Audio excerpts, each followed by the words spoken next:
My name is Claire Monroe. I'm 28, and I grew up always hearing the same comparison. Madison, my sister, was the shining star, the one who never seemed to stumble.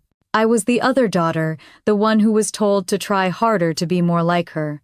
At first I thought I could live with being second best, but as the years went on, the words cut deeper and the silence inside me grew heavier. Until one night, in front of family and neighbors, my mother sneered in a way that made something inside me finally break. What happened at that table changed everything, and once the truth came out, there was no way back. Do you want to know how a single sentence turned an entire Christmas night upside down? Let me take you back to where it began. I was 28 years old when I finally admitted to myself that I had spent most of my life living in someone else's shadow. My name is Claire Monroe, and if you had asked anyone in my family while I was growing up, they would have told you that my sister Madison was the star. I was the other daughter, the one people smiled at politely and then turned back to the real conversation. That shadow stretched over everything from the time I was a little girl coloring with crayons at our kitchen table to the day I walked across the stage at community college to pick up my degree. When I was 8 years old, I remember sitting in the hallway at Ridgewood Elementary while my mom met with my teacher. I could hear every word through the door. Mr. Peterson, my 5th grade teacher, told my mom that I was a sweet girl, but that I lacked the natural drive that Madison had. I sat there swinging my legs, staring at the scuffed linoleum floor, already knowing what was coming. A few minutes later, Mom walked out, her lips pressed tight, and on the car ride home she said, I really needed to try harder, that Madison had already been chosen to represent her class at the spelling bee, and wasn't that wonderful? I nodded, pretending I was fine, but I stared out the window fighting tears the whole way home. Those moments piled up year after year. When I scored an 88 on an algebra test, Mom reminded me that Madison had been taking advanced calculus as a sophomore. When I joined the junior varsity soccer team, she smiled but quickly said that Madison had been varsity captain at the same age. No achievement of mine could stand on its own. It always came with a comparison. I found refuge in art class. I loved the smell of the paints and the way a brush felt in my hand. I poured myself into canvases, convinced that maybe here I would be seen. When I was 17, I won first prize at the Franklin County Art Fair for an oil painting of the old red barn on my grandparents' property. I was so proud carrying that ribbon home, hoping maybe this time my mom would beam at me the way she always did at Madison. She glanced at the painting and said it was nice, then immediately asked if I had heard that Madison had been selected for another scholarship competition. I still remember the way my ribbon sagged in my hand, suddenly feeling small and silly. At our house in Columbus, the difference was visible to anyone who walked in. The mantel over the fireplace was lined with Madison's trophies, debate team photos, and certificates. My school picture sat in a small frame off to the side, partly hidden behind one of her awards. At graduation, I sat somewhere in the middle of my class while Madison stood at the podium as valedictorian. Relatives swarmed her afterward, asking about her plans at Columbia Law, while I stood by the punch bowl clutching a cup and nodding politely when someone asked what I would do next. I told them I was planning to attend Columbus Community College for graphic design. The responses were always the same. At least you're continuing your education. That phrase echoed in my ears, never said with pride, always with a tinge of disappointment. My mom never meant to be cruel in her own mind. She thought she was pushing me, but to me it felt like death by 1,000 cuts.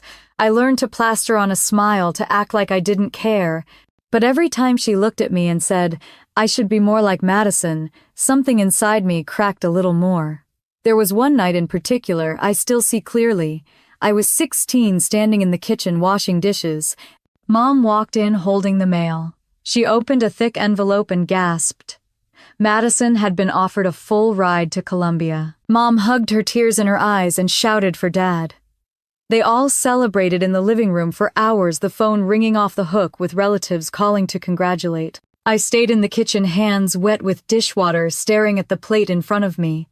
I wanted to be happy for my sister, but the silence in that kitchen felt heavier than anything. That was my role for years, smiling in the background, washing dishes, clapping politely. And as much as I told myself I didn't mind, the truth was that each of those moments carved a permanent space inside me, a space filled with hurt and longing that never quite went away. By the time I was in my 20s, the comparisons had become so normal that I almost didn't notice them. At family dinners, Mom would tell everyone that Madison was on track at Sterling and Cole in Chicago, that she had already been noticed by senior partners, and wasn't that incredible? Then she would turn to me and say Claire is doing some design work for local businesses. I would smile, sip my drink, and feel myself shrink a little smaller. Looking back, it is almost strange how numb I became. I thought that was simply how my life was supposed to be. Madison shined and I stayed in the shadows. What I didn't know back then was that the years of silence and swallowed pride were slowly building toward a moment when I would no longer be able to stay quiet. That moment was still far off, but the first cracks had already formed, and I could feel them even if I didn't yet understand what they meant. Madison was always the one people wanted to talk about. By the time she finished Columbia Law, she had already landed a position at Sterling and Cole, one of the top law firms in Chicago. Every phone call from relatives, every holiday card from family friends had a line asking how Madison was doing, how impressive it must be to have such a successful daughter. My mom soaked it in. She carried a scrapbook filled with clippings of articles about Madison, little announcements in the legal journal, photos of her at charity galas with senior partners. That book never left the coffee table. When I came home after finishing my degree at Columbus Community College, I told Mom I had been hired at a small marketing agency downtown. She smiled politely and said that was nice, then added that Madison's professors had written glowing recommendations and she was already handling case research most graduates would never touch. I laughed it off, but inside I felt like a balloon that had just lost its air. The agency where I worked paid the bills, but the atmosphere was suffocating. The partners favored big clients and dismissed smaller creative work as fluff. I spent hours making local business ads and logos only to hear my boss chuckle and call it my little art job. He liked to remind me that the agency only kept me because I was fast with Photoshop and easy to manage. I would drive home in traffic, staring at the gray Ohio sky and wonder how Madison's evenings in Chicago looked compared to mine. Mom made sure I knew. Every Sunday, she called me into the living room when Madison phoned. She always put the call on speaker so I could hear about the partners she was networking with, the conferences she attended, the way she was already on track for promotion. I sat there on the couch, hands folded, nodding, as if I were part of the conversation. When the call ended, Mom would sigh with pride and then glance at me with a softer smile, asking how my little projects were going. One evening after work, I dropped by the house and found Mom in the kitchen talking to our neighbor, Mrs. Coleman. They were sipping coffee while Madison's picture in her law school graduation gown sat on the counter like a centerpiece. Mrs. Coleman gushed about how amazing it must feel to have such an accomplished daughter. Mom's face lit up, her voice rising with excitement as she talked about Madison's condo in Chicago and her invitations to fundraising dinners. Then Mrs. Coleman asked what I was doing these days.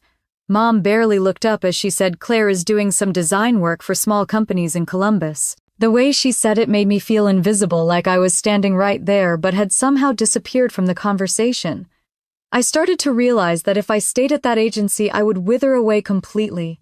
The comments, the comparisons, the dismissals were constant reminders that no matter what I did, it would never be enough.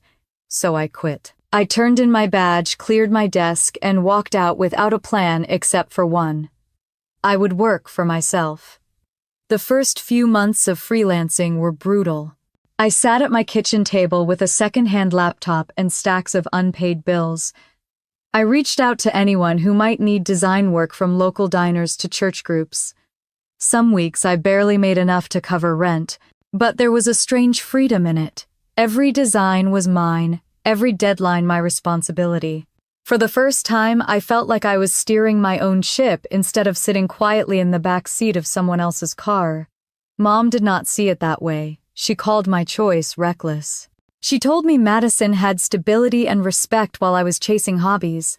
She compared my freelance clients with Madison's corporate cases, reminding me that no small business brochure would ever look as good on a resume as a court victory. I tried to defend myself, but my voice sounded weak even to my own ears. The comparisons reached a peak at Thanksgiving that year. The entire Monroe family gathered at our house. Madison arrived with Daniel Carter, the young doctor she had been dating. They looked like they had stepped out of a magazine. Daniel in his pressed suit, Madison in a sleek navy dress, both smiling like they were already featured in society pages. Relatives crowded around them, asking about Madison's firm and Daniel's residency.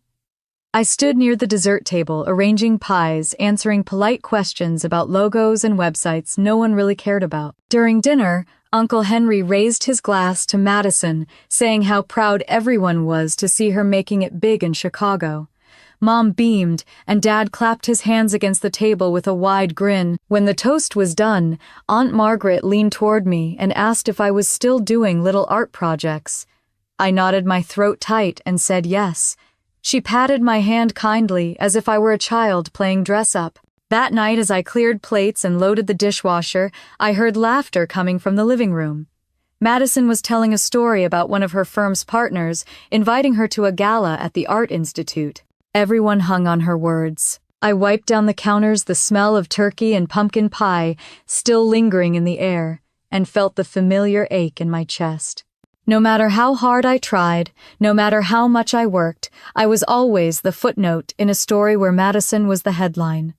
It was around that time that I began to feel something shifting inside me. The pride I once had for my sister started to sour into something heavier. I still loved her, but I was tired of being measured against her every second of my life. I was tired of being invisible in my own home. I wanted to be seen, truly seen, not just tolerated. That need grew stronger with every passing family gathering, every Sunday phone call, every dismissive smile.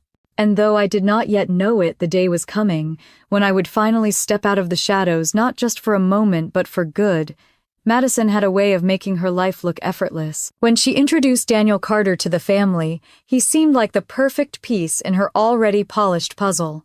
He was 34, a cardiologist in Chicago with a condo downtown and a Tesla parked in his garage. He shook hands, firmly remembered everyone's names, and charmed my aunts and uncles within minutes. Mom practically floated around the room each time he spoke, her smile stretched wider than I had ever seen it. I watched from across the living room as Daniel told stories about his patients and the conferences he had attended. Madison rested her hand lightly on his arm, laughing at just the right moments, glowing in a way that made me feel like I was standing in the wrong movie. My plate of appetizers balanced on my knee felt heavier with each round of laughter that followed him. At one point, Aunt Margaret leaned close to me and whispered how lucky Madison was to have found such a wonderful man, then added that he came from a family of doctors, too. I nodded politely, the familiar sting rising in my chest. No one had ever leaned close to say I was lucky for anyone I had brought home. Years earlier, I had dated Mark Dawson, a photographer who ran a small studio on High Street. He had a way of seeing light and capturing moments that made ordinary people look extraordinary. He believed in me when I said I wanted to start freelancing, even offered to take professional photos of my work for my portfolio. I thought he might be the one. Mom never gave him a chance. From the first dinner, she asked what his long-term plan was and whether he had a retirement account. She told me later in the kitchen that a career in photography was unstable and that Madison's boyfriend at the time, a med student, was proof of what real security looked like. Her words clung to me like burrs. I began second-guessing Mark, wondering if his dreams were too fragile, if maybe I was making a mistake, tying myself to someone without a clear financial ladder. Those doubts grew louder, until one night, after an argument about money and my family's constant criticism, he packed a bag and said he could not be with someone who did not believe in him. I cried for days, but even then I knew it was my mother's voice echoing through me that had ended us. Watching Madison with Daniel, I could not help but think of Mark and the life I might have had if I had been braver. Instead, I stood at the edge of conversations, clutching a glass of wine, listening to Mom tell Daniel how proud she was of Madison and how she had always known her daughter would marry someone of his caliber. That fall, Madison turned 30, and Mom planned a birthday party that looked more like a wedding reception. The banquet hall was decorated with white linen's gold accents and an ice sculpture shaped like the scales of justice. I arrived early to help set up, carrying trays of cupcakes and arranging centerpieces, while Madison and Mom supervised the florist. When the guests filled the room, Daniel took the microphone to make a toast. He spoke about Madison's dedication to her work, her compassion for people, and how she made him want to be better every day. Then he reached into his pocket and pulled out a ring. Gasps rippled across the room. Mom covered her mouth with her hands, tears streaming down her cheeks as Madison nodded through her own tears. The applause was thunderous. Relatives rushed forward to hug them. Flashes from cameras lit the room. I clapped too, because what else could I do, but my hands felt like they belonged to someone else. I stood on the edge of that glittering circle, the music and chatter swirling around me, and wondered if anyone noticed that I was the only one without a partner. The only one not being toasted or photographed. After the ring was admired, and the champagne poured, Aunt Margaret found me at the dessert table. She asked when it would be my turn. I laughed softly and said I was focused on my business. She patted my arm and said that was nice, but reminded me not to wait too long, that good men did not stay single forever. The party stretched late into the night, filled with dancing and speeches. I slipped out quietly to the parking lot, the cold autumn air hitting my face as I breathed deeply, trying to shake off the weight in my chest. Across the lot, I could see Madison and Daniel surrounded by friends, their laughter floating into the night. Driving home, the headlights of passing cars blurred with the tears in my eyes. I thought about Mark, about the way he had once told me that love was about believing in each other when no one else did. I had not believed in him, not enough, and now he was gone. And here was Madison with Daniel, the kind of man my mother had always dreamed her daughters would marry, except it was only ever meant for one of us. I pulled into my apartment complex, turned off the engine, and sat in the silence. My hands gripped the steering wheel long after the car cooled. I told myself I should be happy for my sister, and in some ways I was. But beneath that, a quiet anger smoldered. I was tired of being measured against a standard I never asked, tired of being told that my choices, my love, my work, were less than hers. That anger settled deep, waiting for the day when it would finally find a voice. It was early July when the phone rang, and my mother's voice broke through the static, frantic and unsteady. She told me Dad had collapsed at work, and an ambulance was rushing him to Mount Carmel Hospital. I grabbed my keys without even putting on shoes and drove across town, my heart pounding so loud I could barely hear the traffic around me. The emergency room smelled of antiseptic and fear. I found Mom pacing near the reception desk, her hands trembling as she tried to explain to the nurse who she was waiting for. When she saw me, she burst into tears and fell against my shoulder. Hours dragged on, doctors and nurses coming and going, their faces grim but professional. Finally, a surgeon came out and told us Dad had suffered a major heart attack. They had stabilized him, but his recovery would be long and difficult. When I stepped into the ICU and saw him lying there with tubes and monitors surrounding him, the world seemed to tilt. Dad had always been strong, the man who walked the halls of Lincoln High as principal, with authority and respect. Seeing him so fragile broke something inside me. I held his hand and whispered that I was there, though I was not sure he could hear me. The next few days were a blur of hospital visits, paperwork, and hushed conversations. The doctors explained that he would need months of rehabilitation, and he would not be able to return to work anytime soon. Mom looked pale, as if she had aged years overnight. One afternoon, she sat with me in the hospital cafeteria and pulled out a small notepad where she had scribbled numbers. Mortgage payments, utilities, medical bills not covered by insurance. Her voice cracked as she said she did not know how they would manage. I stared at the columns of numbers, feeling the weight of them press against my chest. I did not have much, but I knew I had to do something. I told her I could cover the mortgage for now at least, until Dad was back on his feet. She hesitated, her brow furrowed, then asked if I was sure. She reminded me that my freelance business was still just getting by. The words stung, but I nodded firmly. I could not stand by while the house I grew up in was at risk. That night I opened my laptop and started reaching out to every contact I had. I said yes to every project, no matter how small or exhausting.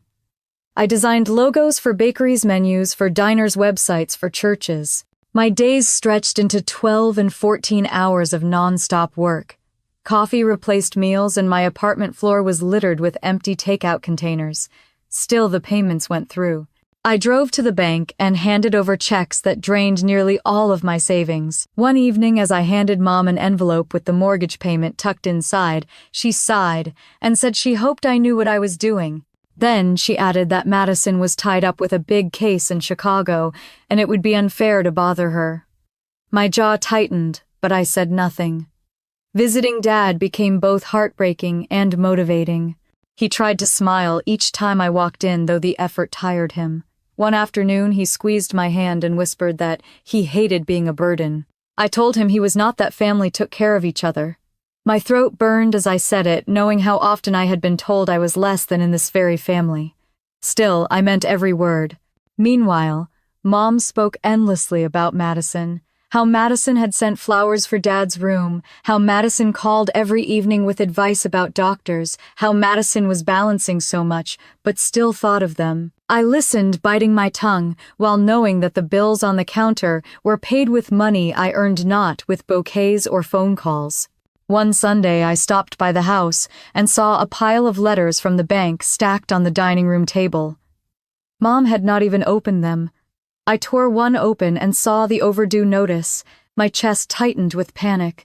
I drove straight to the branch the next morning, sat with a loan officer, and arranged to bring the account current. My hand shook as I signed the papers committing nearly all of my emergency fund. Walking back to my car, I felt both proud and hollow.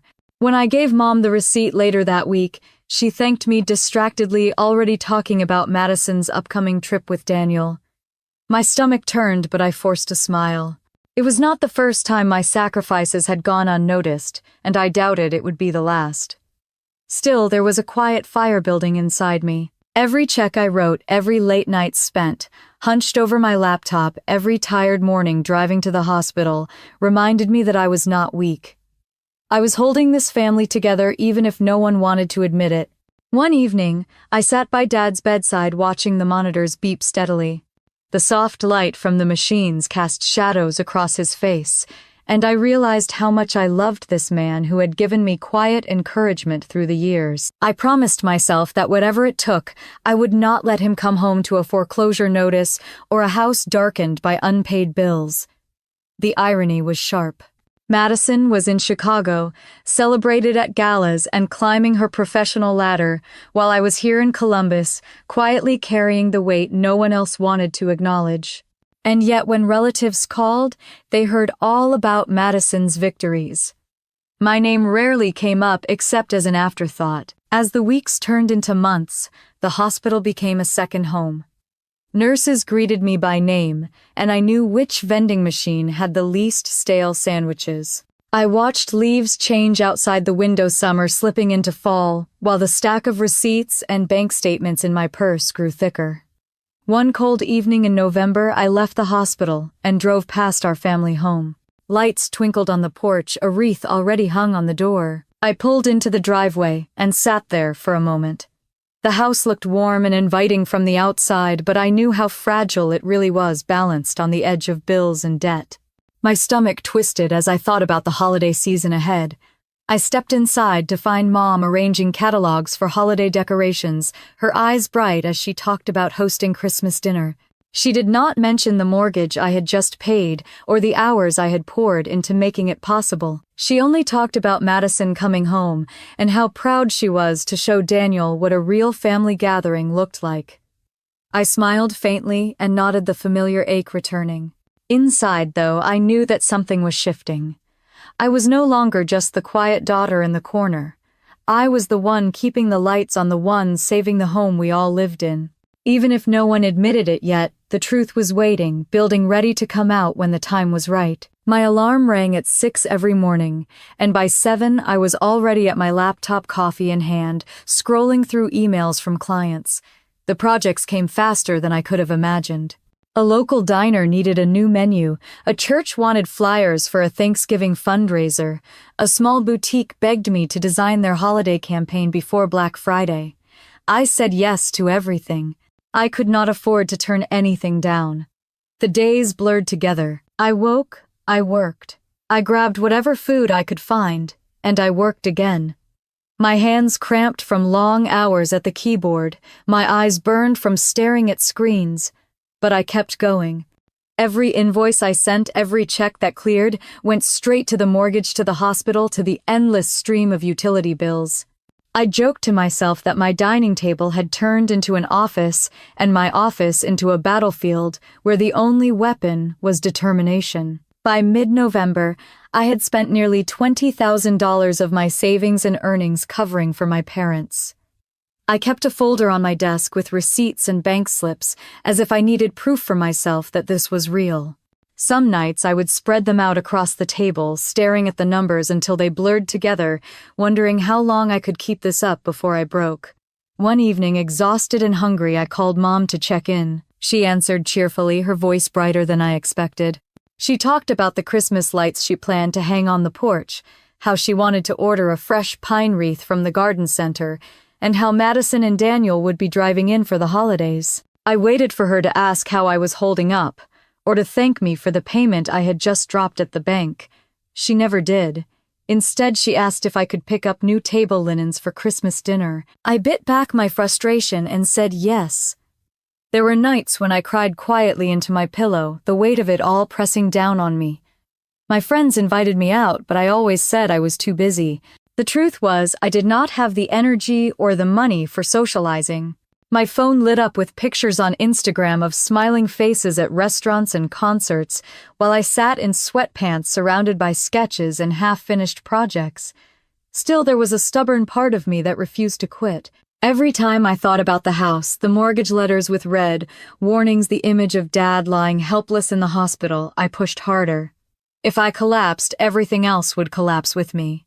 One afternoon in late November, I visited Dad at Mount Carmel. His color had improved and he managed a weak smile when I walked in. I told him about my projects, how a restaurant chain had just asked me to design their winter ads. His hand squeezed mine, and his eyes welled up with pride. For once I felt seen. It was a small moment, but it kept me going. At home, though, the story was different. Mom kept praising Madison's long hours at the firm, how she was tackling high-profile cases, even while planning her wedding. Mom spoke as if sending flowers to the hospital was the same as paying bills. I listened, nodding my jaw tight, knowing full well who was actually keeping the lights on. One Saturday I stopped by to help set up Christmas decorations. Mom had boxes of ornaments and strings of lights spread across the living room. As I untangled the cords, she chattered about how Madison was considering a designer gown and how Daniel wanted to host the rehearsal dinner at a country club in Chicago. I plugged in the lights and watched them flicker to life, thinking about the electric bill I had paid just days before. Later that evening, as I left, I glanced back at the house glowing warmly against the cold night. It looked beautiful, inviting, like the perfect picture of a family holiday. But I knew the truth. Every strand of lights, every ornament, every flame of the furnace was burning on the fuel of my sacrifice. The closer Christmas drew, the heavier it felt. I tried to keep up with my freelance work while also running errands for Mom, groceries, decorations, gift wrapping. I said nothing about the long hours or the way my savings account kept shrinking. I simply showed up smiling, faintly doing what needed to be done. One night, I collapsed on my couch after finishing a website redesign for a bakery. My hands shook from exhaustion, and tears slid down my cheeks before I could stop them. I thought about Madison sipping cocktails at a gala, Daniel standing proudly beside her while I scraped together energy to meet deadlines no one would ever brag about. The bitterness cut deep, but so did the quiet knowledge that without me, our family would be drowning. By the first week of December, the house was fully decorated, and Mom was busy inviting relatives and neighbors for Christmas dinner. I helped her finalize the guest list, listening as she spoke with excitement about showing Daniel how warm and welcoming our family could be. She never once mentioned the bills or the fact that I had covered every cost of that warmth. As I drove home that night, snow began to fall in soft flakes against the windshield. I gripped the wheel tightly, the world outside white, and still, while inside me a storm churned. I was exhausted, invisible, and angry, but I also felt a flicker of something else. Strength. The truth was piling up like snowdrifts, silent and heavy, waiting for the moment it would all come tumbling down.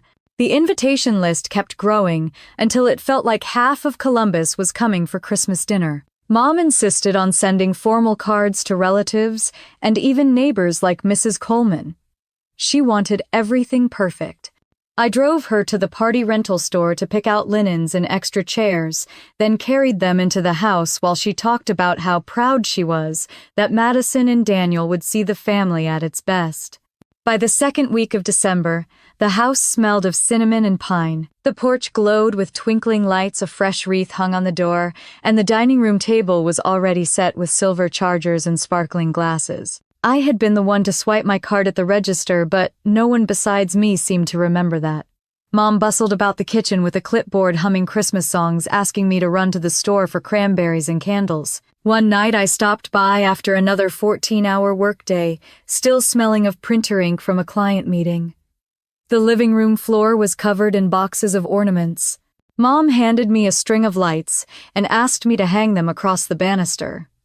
As I worked, she kept talking about Madison and Daniel. She said Madison was swamped at the firm but still found time to order gourmet chocolates for Dad's nurses. She laughed as she said Daniel was flying in early so he could shovel the driveway if it snowed. I wrapped the lights tighter, biting my tongue, thinking about the hospital bills I had just paid online before driving over.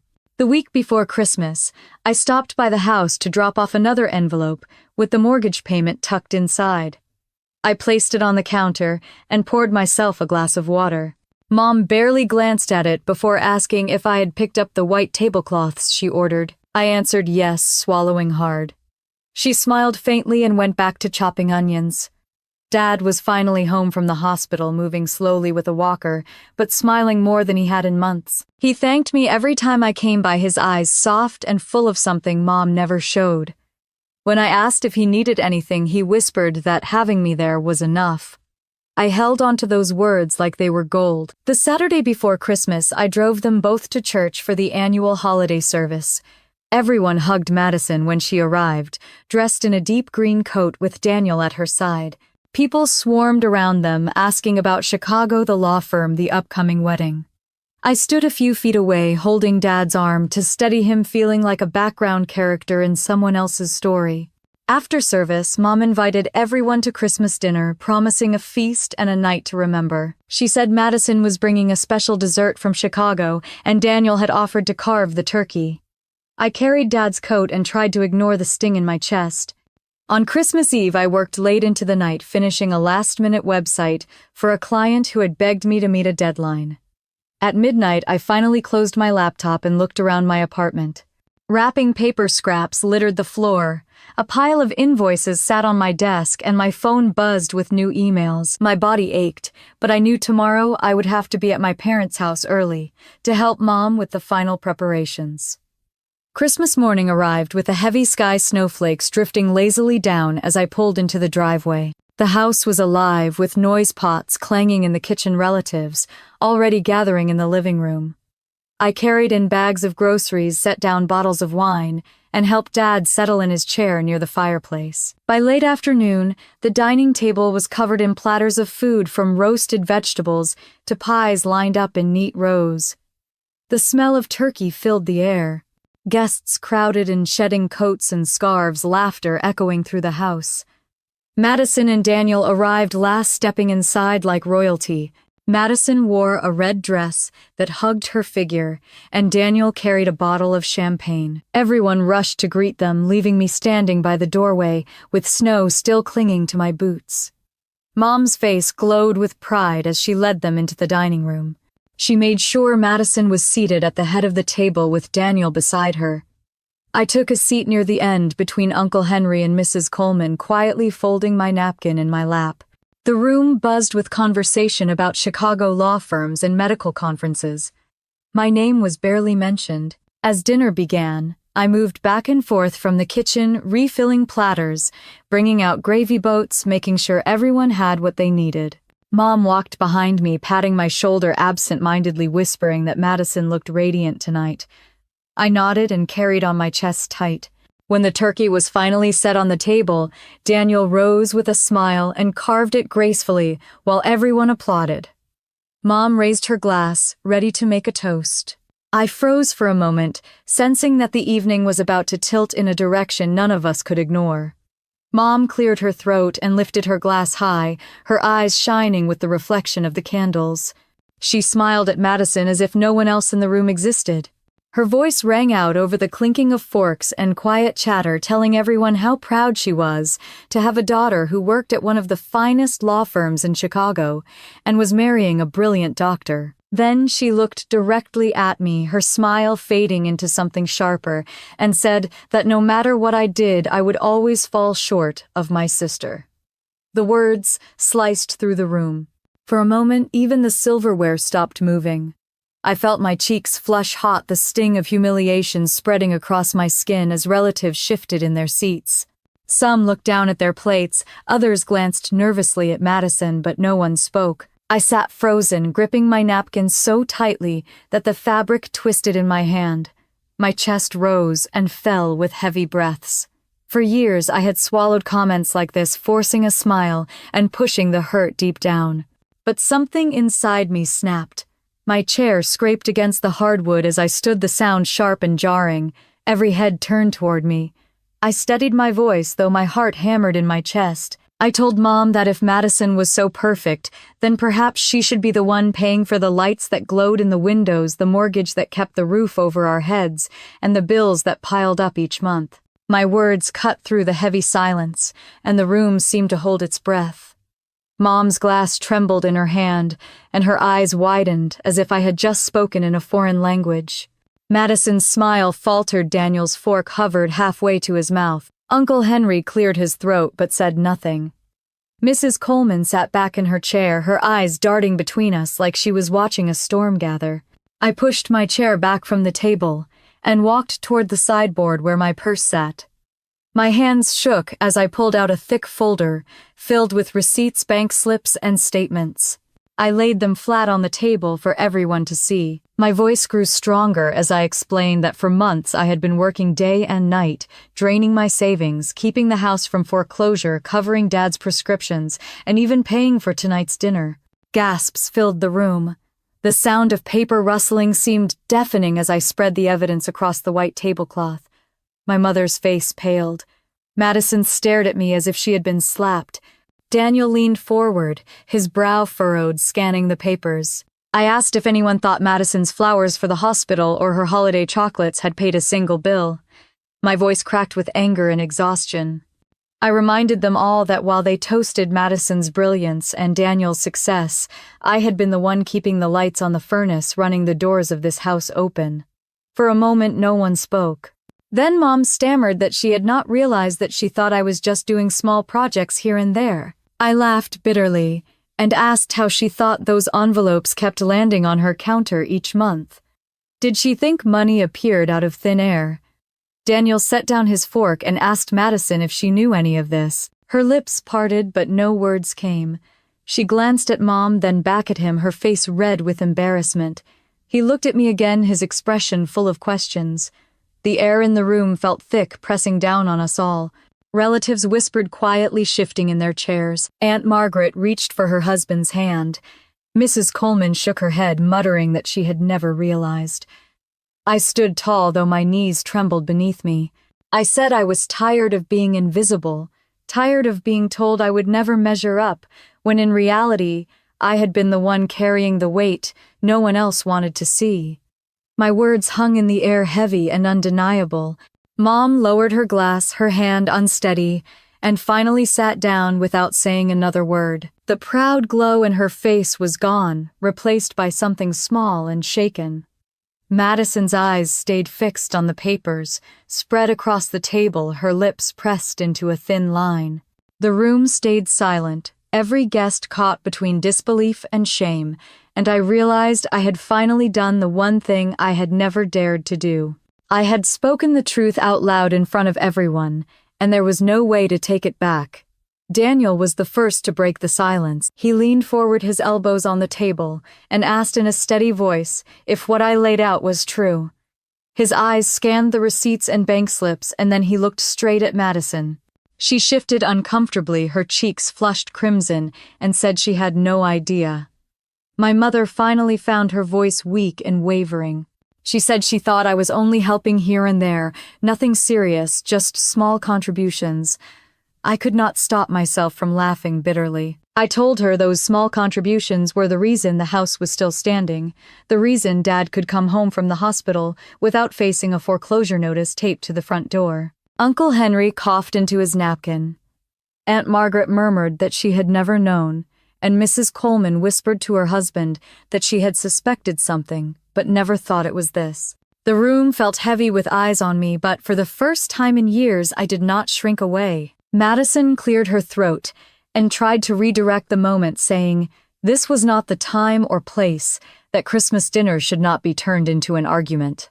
I snapped my head toward her and told her Christmas dinner had been bought and paid for with my money, my sleepless nights, my empty savings account. I told her that if she wanted a celebration, she should at least acknowledge who had made it possible. Daniel's jaw tightened. He looked at Madison again, his voice sharper this time, asking how she could not know what was happening in her own family. Madison's lips trembled. She started to say she had been busy, that her work consumed her, that she assumed everything at home was fine. That word "fine" set me off. I asked her if she thought bills paid themselves, if she thought the mortgage company sent holiday greetings instead of late notices, if she believed flowers delivered to a hospital room kept the lights on. My voice shook with years of anger, but it was steady enough for everyone in that room to hear clearly. Mom tried to interrupt, telling me to lower my voice, but I ignored her. I pulled out the statement for Dad's prescriptions, the deposit slip for the mortgage, the receipt for the catering service, and laid them one by one on the table like cards in a game no one could win. Each paper landed with a soft thud, but together they felt like hammer blows. Madison sat back in her chair, her eyes glistening, unable to look at me. Daniel rubbed his temple, muttering that this was unbelievable. Relatives shifted in their seats, the air thick with discomfort. Dad's voice, weak but steady, cut through the tension. He told everyone that I had been there every day, that I had carried the weight when he could not, that without me they might have lost the house already. He looked at me with pride, his hand trembling as he lifted his glass in my direction. That small gesture sent a lump into my throat, so strong I could barely swallow. My mother covered her face with her hands. For the first time, she looked small, stripped of the pride she always wrapped around herself when speaking of Madison. She whispered that she had been wrong, but her words were drowned by the murmurs of relatives who were already digesting the truth. Mrs. Coleman spoke up from the far end of the table. She said it was shameful that a daughter who sacrificed so much could be dismissed so easily. She said the neighborhood had always heard about Madison's victories, but never once had she heard about the daughter who was keeping the family afloat. Her words landed harder than any I had spoken, because they came from someone outside the family circle. Madison finally rose from her seat, her chair scraping against the floor. She said she needed some air, and walked out into the hallway, Daniel following close behind. The front door opened and shut with a thud, leaving a hollow silence in their wake. I stayed standing, my hands pressed against the table, my chest heaving with the force of everything I had held back for so long. The candles flickered, the smell of roasted turkey hung in the air, but the warmth of the evening was gone. Instead, the truth had settled into every corner of that dining room, impossible to ignore. My mother sat rigidly in her chair, tears streaking down her cheeks. Relatives avoided her gaze, focusing instead on the papers spread across the table. Dad reached for my hand and gave it a squeeze, his eyes soft with pride and sorrow. I knew nothing would be the same after this night. The words could not be unsaid, the proof could not be unseen. The dinner that was meant to honor one daughter had instead revealed the silent strength of another. I slowly gathered the receipts and slipped them back into my folder. My hands were steadier than I expected.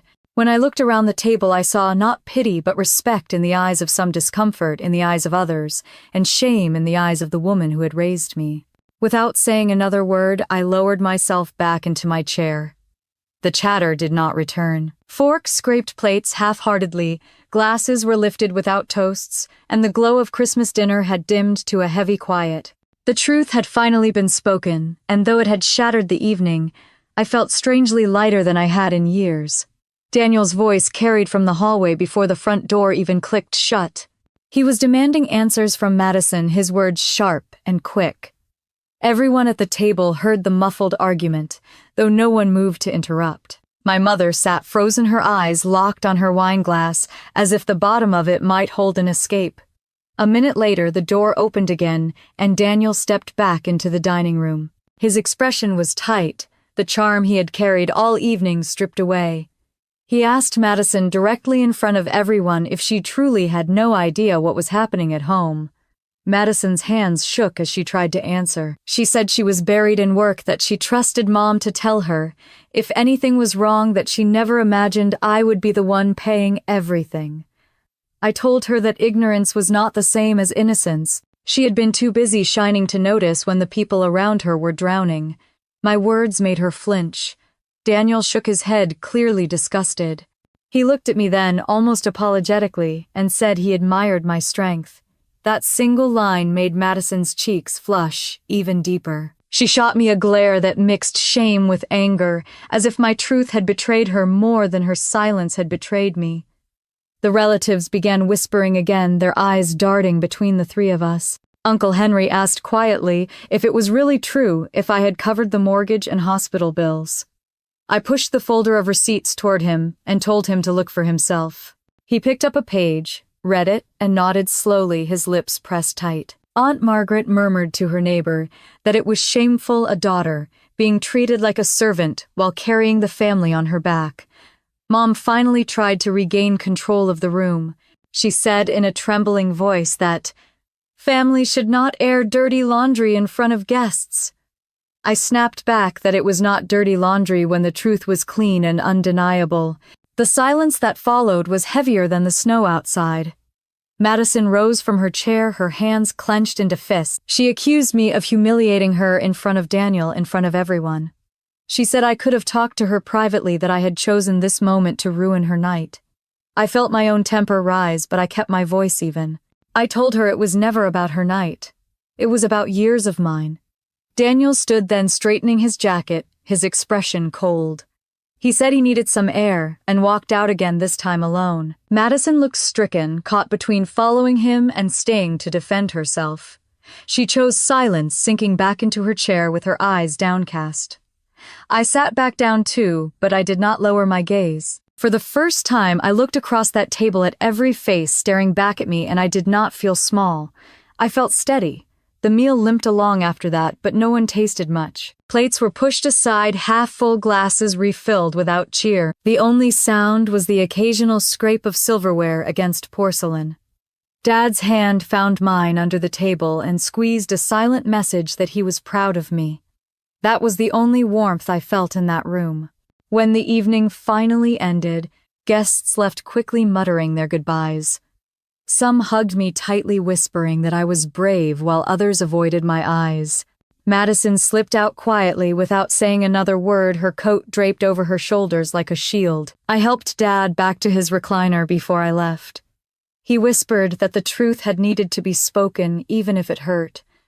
Mom lingered in the kitchen, stacking plates with jerky movements, her face pale. I could feel her shame pressing against me, but she still could not bring herself to say thank you. The cold air outside felt cleaner than anything in that house. I walked to my car, my boots crunching against the snow, my breath clouding the night. For once, I did not feel like the forgotten daughter driving away unnoticed. The silence in my chest had been replaced by something fierce and unshakable. I started the engine, the headlights, casting long beams across the empty street, and I realized that Christmas would never be the same again. The next morning I woke up with a heaviness that clung to me like damp air.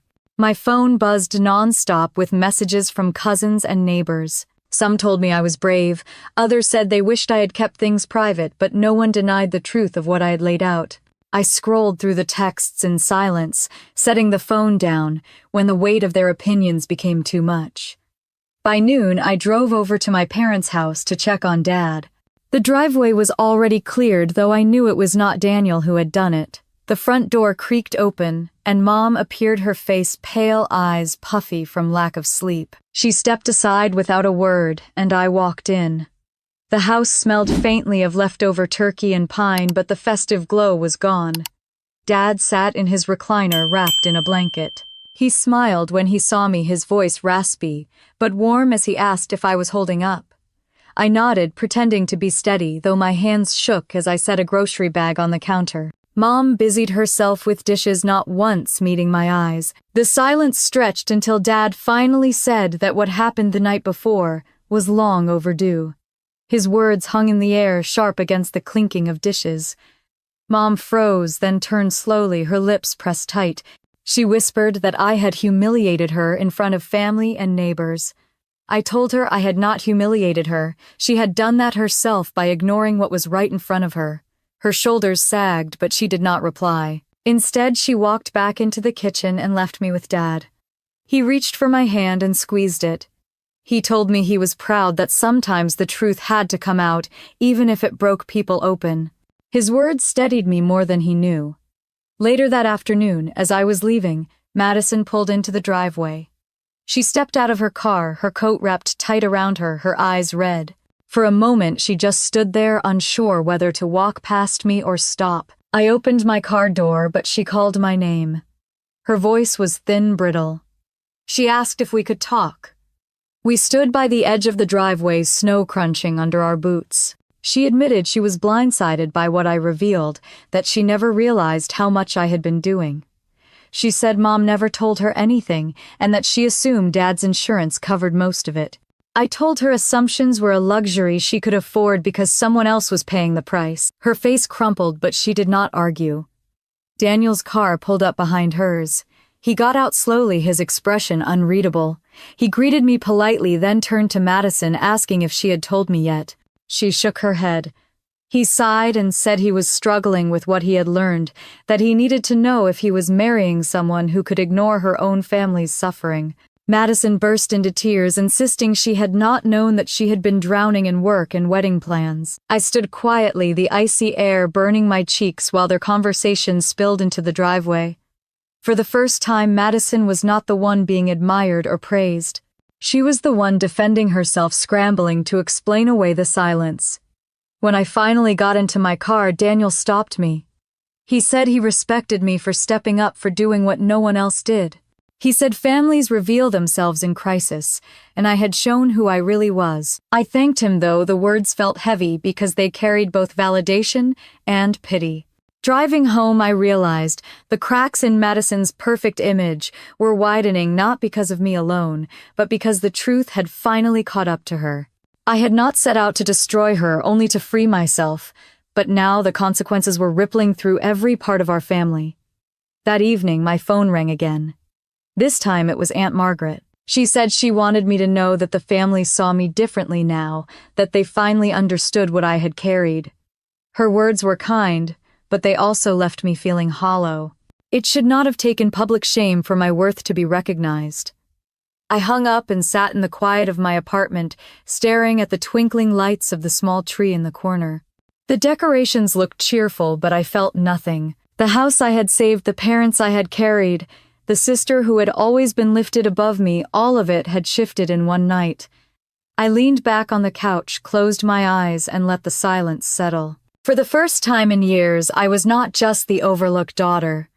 I was the one who had spoken, the one who had forced the truth into the open. And whether they liked it or not, nothing could ever return to the way it was before. The weeks after Christmas passed, in a blur of strained phone calls and uneasy silences. Mom hardly spoke to me, unless it was about Dad's appointments or groceries. When she did, her tone was clipped, as though each word was pulled from her unwilling mouth. Dad, on the other hand, grew gentler, asking about my clients and urging me to take care of myself. His gratitude was quiet, but constant, a reminder that at least one parent finally saw me clearly. Madison kept her distance. I did not hear from her until mid-January, when her number flashed on my phone one evening. I let it ring twice before answering. Her voice was hesitant, soft, and for the first time in years she did not sound confident or rehearsed. She asked if we could meet. Against my better judgment, I agreed. We sat across from each other at a coffee shop near downtown Columbus. The clatter of cups and low hum of conversation filled the air between us. Madison fidgeted with her napkin, twisting it in her hands until it tore. She admitted that Daniel had been distant since Christmas, that he had questions she did not know how to answer.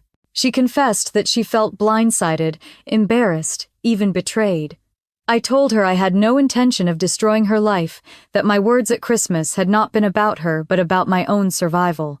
She nodded, her eyes glistening, and said she believed me. Then she surprised me. She asked how much money I had already spent, how much debt I had taken on. I pulled out a number I had memorized and laid it bare. Nearly $20,000 since summer. Madison's face crumpled. She covered her mouth, shaking her head. She said she wanted to help, that she and Daniel had discussed it, and that, going forward, she would take over Dad's medical bills. I studied her carefully. Part of me wanted to laugh, to remind her that it took public humiliation for her to open her eyes. But another part of me, the tired part, wanted to believe her. I agreed to let her handle the next set of hospital invoices. By February, I began to notice a shift. Dad's rehab appointments were paid on time without me draining my account. Madison even wired money directly into Mom's checking account, something I never thought I would. Mom struggled at first, fumbling with gratitude she was not used to offering. She eventually muttered that she was thankful, though the words still felt foreign in her mouth. My own life began to change, too. The extra time I gained from not carrying every single expense allowed me to focus on larger freelance contracts. I landed a deal with a regional restaurant chain to redesign their branding and digital ads. For the first time, I felt like my business had real momentum. Then, one afternoon, Daniel called me. His voice was calm, almost formal. He said he respected me deeply for what I had done, and admitted he had pressured Madison to step up. He wanted me to know that he had no intention of letting her slide back into ignorance. I thanked him, unsure how to process a compliment from the man who had always seemed just out of my reach, part of a world I never belonged in. When I told Mom about the new contract, she actually smiled. She said it sounded promising, though she quickly added that Madison had just been placed on the fast track to partner at her firm. The old habits were still there, comparisons slipping through like cracks in a dam, but she caught herself and added that she was proud of me too. I held on to that moment, as imperfect as it was. Spring melted into summer, and the bitterness of Christmas slowly loosened its grip. Madison called more often sometimes, to ask about my projects, sometimes to vent about her workload. It felt strange to hear her lean on me, even in small ways. For the first time, I sensed a fragile balance forming between us. Still, the memories of that night lingered. Every time I walked into my parents' house, I saw the spot at the table where I had laid out my receipts. The stunned faces of relatives burned into my mind. The truth had altered everything. It had made space for new respect, but it had also left scars that would never fully heal. In August, Mom surprised me by inviting me to lunch, just the two of us. We sat at a small diner on High Street, the kind of place she never used to enjoy. She folded her menu, her hands fidgeting, and said she owed me an apology. She admitted she had been blind, that her pride in Madison had made her cruel without realizing it. She said she wanted to do better, even if it took time. I listened quietly, my fork tracing circles on the table. Hearing the words I had craved for years should have filled me with relief, but instead I felt a strange emptiness, maybe because the apology came so late, or maybe because I had already learned to stand on my own without it. Still, I nodded and told her I appreciated it. When I left that diner, I realized something had shifted for good. I no longer needed her validation the way I once had. Her words mattered, but they did not define me anymore. By the time autumn leaves painted the streets of Columbus, I had hired an assistant to help with my growing business. I moved into a larger apartment with a small office space. For the first time, my life felt like it belonged to me. Yet even with progress all around me, the memory of Christmas hovered like a shadow, a reminder that truth once spoken never disappears. It lingers, reshaping everything in its path, leaving some things stronger and others broken beyond repair. The first snow of December came early, covering Columbus in a quiet blanket that seemed to soften the world outside my window.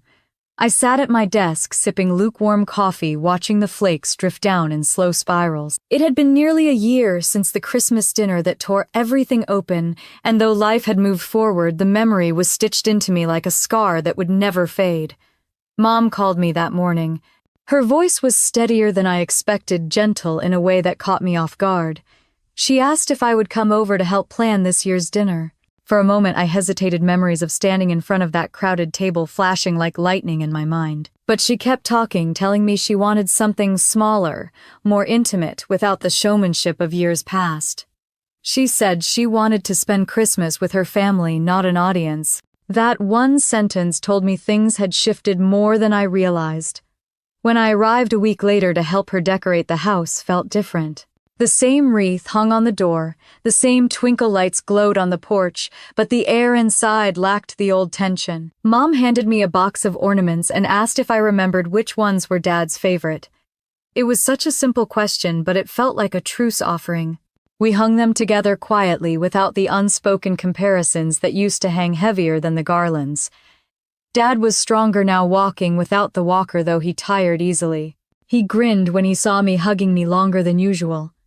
He said the house looked brighter with me in it, a comment that made my throat tighten. I caught Mom watching us, her eyes soft in a way I rarely saw before. Madison called that evening while I was still there. I heard her voice through the speaker as she asked what dishes I planned to make this year. Mom laughed and told her we were keeping things simple, then handed me the phone. For a moment I didn't know what to say. Madison filled the silence by telling me she had been thinking about last year too, and she wanted this Christmas to be about healing, not performance. I told her I could live with that. On Christmas Eve, I drove to my parents' house again, a tray of casseroles on the seat beside me. Snow fell in gentle flurries, glittering under the streetlights. When I walked in, the house smelled of roasted turkey, cinnamon, and pine. The table was set, but this time without the crystal goblets or gold chargers. Simple plates, candles, and a red tablecloth set the scene. There were no neighbors, no extended cousins, just the immediate family. Madison and Daniel arrived shortly after. He carried in a pie, and she brought a stack of gifts wrapped neatly in silver paper. She hugged me at the door, her grip tighter than I expected. Daniel greeted me warmly, asking about my design business, and for once, it didn't feel like small talk. Dinner was quieter, almost cautious at first. We passed dishes around, complimented the food, and talked about the snowstorm coming in from the west. But as the evening stretched, laughter began to bubble up again. Dad told stories about his years as principal, stories that made us roll our eyes and chuckle. Even Mom joined in, teasing him gently. After dessert, Mom set her fork down and folded her hands. The room quieted instinctively, as if we all sensed something was coming. She looked at me first, then at Madison, her eyes shining in the candlelight. She said she wanted to apologize again, not just to me, but to the family as a whole. She admitted that she had spent years blinded by pride, lifting one daughter so high that she failed to see the strength of the other. Her voice wavered, but she didn't stop. She said she couldn't undo the years she had spent comparing us, but she could choose to see us clearly now. The silence that followed was heavy, but not crushing. My eyes burned, and Madison reached across the table to take my hand. She whispered that she had needed to hear Mom say it too. Daniel nodded, adding that families were measured not by perfection, but by how they handled their flaws. Dad lifted his glass, then his hand shaking slightly, and toasted to both his daughters. He said he was proud of Madison's achievements and proud of my resilience. His voice cracked, and for a moment no one moved. Then we all raised our glasses together, and the clink of crystal rang like a promise. Later that night, after the dishes were washed and the leftovers packed away, Madison and I sat by the fireplace while Daniel and Dad played cards at the table. She admitted that Daniel had almost left her after last year, not because of me, but because he questioned her ability to see what mattered. She said it forced her to look at herself in ways she never had before. She glanced at me, her eyes wet, and said she was grateful I had forced the truth into the light, even if it had been messy. For the first time, I believed her. I told her I wasn't proud of how explosive that night had been, but I was proud that I had finally spoken. She smiled faintly, saying that sometimes families need to be shaken to be rebuilt. When I left that night, snow was falling, steadily coating the street in fresh white. I stood on the porch for a moment, breathing in the cold air, watching my breath curl into the night. The house behind me was the same one I had nearly lost a year ago, but it felt new somehow, like the walls themselves had absorbed the change. Driving home, I thought about how much had shifted.